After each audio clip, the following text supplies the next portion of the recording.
You are watching JSU Today, a program produced by JSU Television Services here at your four-year university in Northeast Alabama. 23 deadly tornadoes ripped through Alabama on April the 27th, resulting in more than 200 deaths across the state.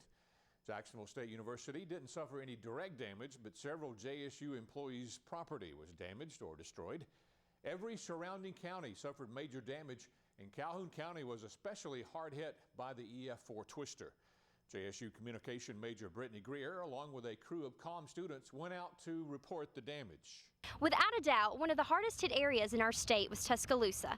Another devastated area here in our state is the town of Ohatchee in Calhoun County. American flags fly proudly over the battlefield known as Ohatchee, Alabama, specifically Robbins Mill and Eagle Cove. Wednesday, an EF4 tornado ripped through the small town in northeast Alabama. When the monster at the door left a path of destruction from Highway 77 to Highway 431 and beyond. Today, volunteers and workers attempted to put the pieces back together. Resident David Body had this to say. This lady here was home in her basement with her child. Well, she's not a child anymore. I think she actually went to Jacksonville State. Yeah. And Jimmy Wellington, he's down there in the A-frame. He was at home. The Criders over here, there ain't nothing left their place. They were home, and all of them's okay. I mean, they look beat up a little bit, but they're alive. Actually, my dad and stepdad passed away the first of this month, so this ain't nothing because ain't nobody dead. Yeah. You know, this is just material things right here that someday maybe we can get replaced, you know. Spirits are high and people are thankful for the volunteers pouring in from across the southeast. Damages are still being calculated and insurance adjusters are in Ohatchee. Debris lines the shoreline of the Neely-Henry area from the many homes that have been destroyed by the storm. Jimmy Wethington had a special place to hide when the storm came across the Coosa. I always thought my place of safety would be under the stairwell in my daughter's room, so I run and got under the stairwell and rode it out under the stairwell. And you know, it was just loud, and I don't know, it seemed like it lasted several minutes, but probably not over 15 seconds. It was gone and just quiet then. I won't ever sell it. I'm here to stay. I've been here since 78, bought it in 78 and built it in 83, and I'm here to stay. Not only was this family's home behind me here destroyed, but also their family vehicle, which was sitting here in the garage on this concrete slab. When the tornado came through, it picked it up and carried it about 8 feet over here, along with their boat.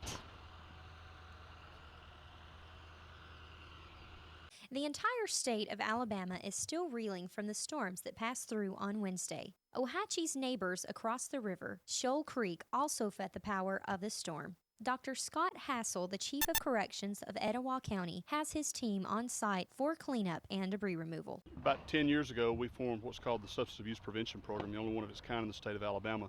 And one of the things that we do is maintain the 437 miles of shoreline within our county. This was a Renew Our Rivers Week, and we've participated in since its inception. It actually started in Gadsden, Alabama. And after the tornadoes hit, our sheriff realized that we don't have boundaries. These are our brothers and sisters. These are our neighbors. So we loaded up all of our resources, and we're out here. Today's our first day. We're kind of ramping up. But by the end of the week, you'll see a whole armada of boats and personnel from Alabama Power, the Southern Company, the Gadsden Waterworks, the Etowah County Sheriff's Office, and the inmates in our drug treatment program. Everyone you see here is a volunteer. They've been trained for events such as this, and they're tickled to get out here. We're not going to leave until the job is done. Roughly a mile down the road from the impact zone at Robbins Mill Road in Ohatchee sits Ten Island Baptist Church. Pastor Lee Bridges is providing relief to the affected community. We're basically a shelter for people. We got room upstairs in the sanctuary. We've moved the pews over for shelter, and we're also a food distribution place.